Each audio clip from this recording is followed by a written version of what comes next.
I went through Army ROTC in college and I came out as a second lieutenant. I went into the Army Reserves. I spent 8 years with the 307th MP Company in New Kensington, Pennsylvania. I was a platoon leader and then was the company commander for a year.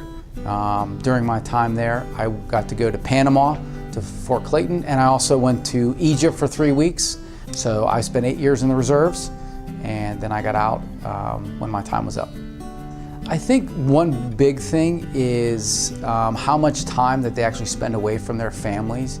Even if they're not deployed, active and reserve duty spend a lot of time away from their families, and their families need a lot of support, not only when they're deployed, but even when they're away for 2 weeks the year if they're reservists or National Guard.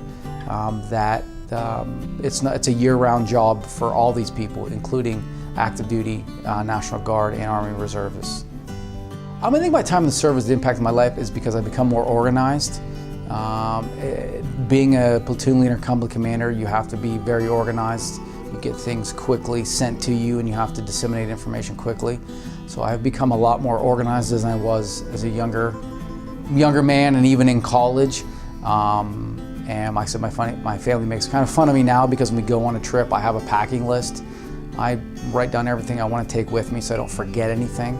So I have a lot of lists, and I think that came from the military, just have that background. Veterans Day to me is important because it's a way to remember all the service men and women who have given their time to the defending our nation. Obviously people who've made the ultimate sacrifice and unfortunately who have died in battle have made a big sacrifice, not only for them but their family. Some people have never grown up to know their parents or grandparents because they have died in the service. And even people who have gone and were activated or on active duty and been deployed, they've missed part of their family life. So that's why it's important to remember that it's the service member as well as the families who have been impacted by this. And we're an all-volunteer Army. So these people choose that, and they should be recognized for making that choice because not everybody chooses to do that.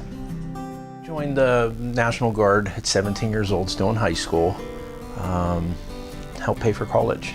A little bit of patriotic, undertones because my family had a lot of military background, but really it was to pay for college. I joined as a communications specialist, worked my way from an E3 private all the way up through when I finally got out. In 2006, I was an E7, a sergeant first class.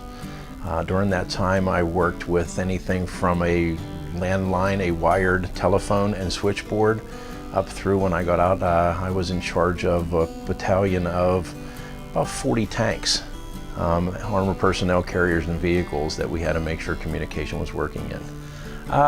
It's a great brotherhood, I guess we could say sisterhood as well, with the females in it currently. Proud to say that I've known the people that I've met along the way.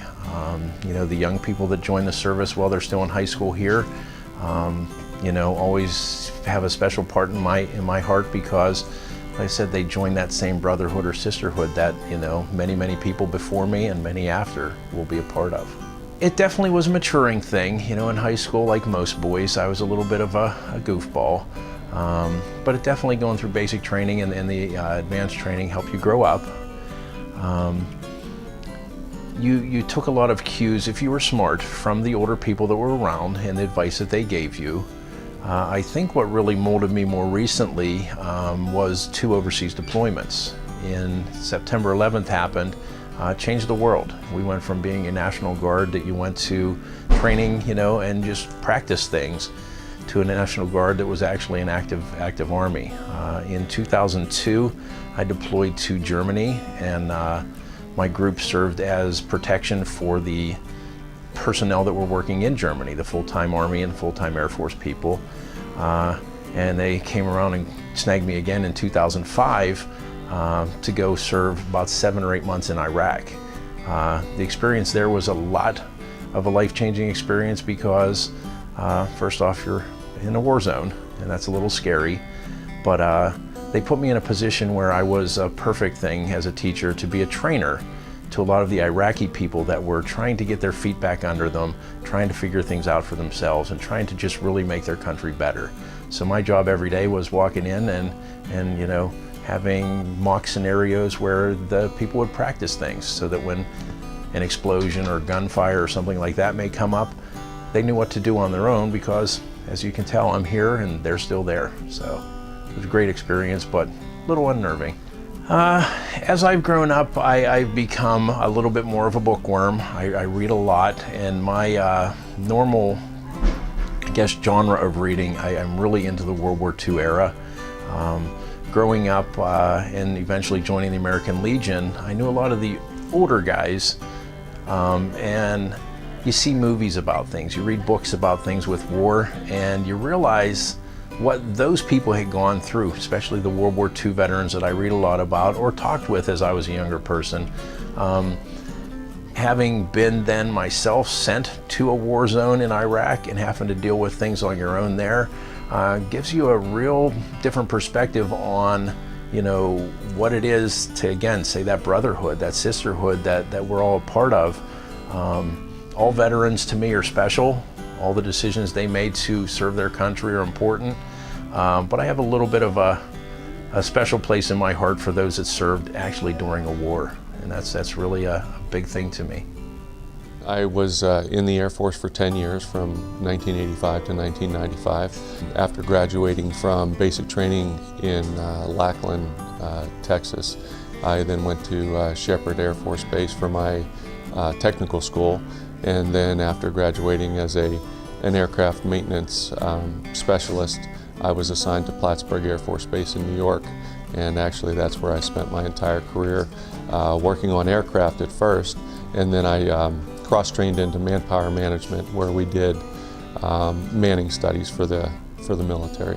Well, one of the reasons why I joined the Air Force in the first place was the educational benefits. And so I was able to complete the majority of my bachelor's degree while I was in the Air Force. So I would say that was the greatest, you know, accomplishment that I definitely was able to do while serving. That I would encourage anyone who's considering enlisting in any branch of the military to definitely take it seriously.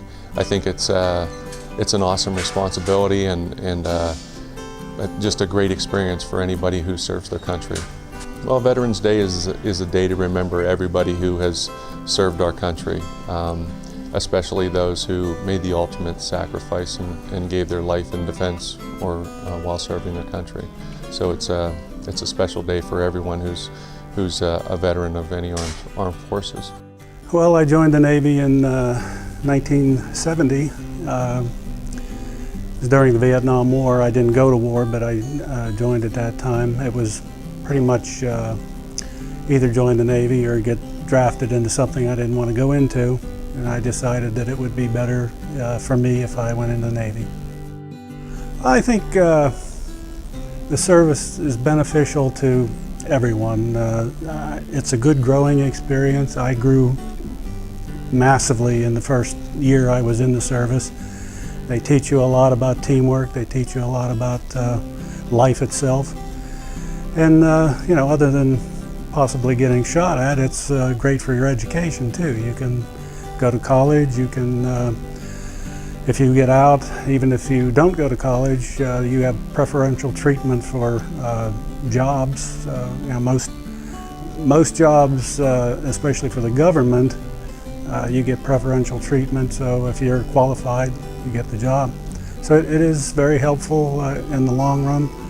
It made me grow. I was pretty much a punk when I went in, and you know, they straightened me out, gave me direction, and set up the rest of my life, really.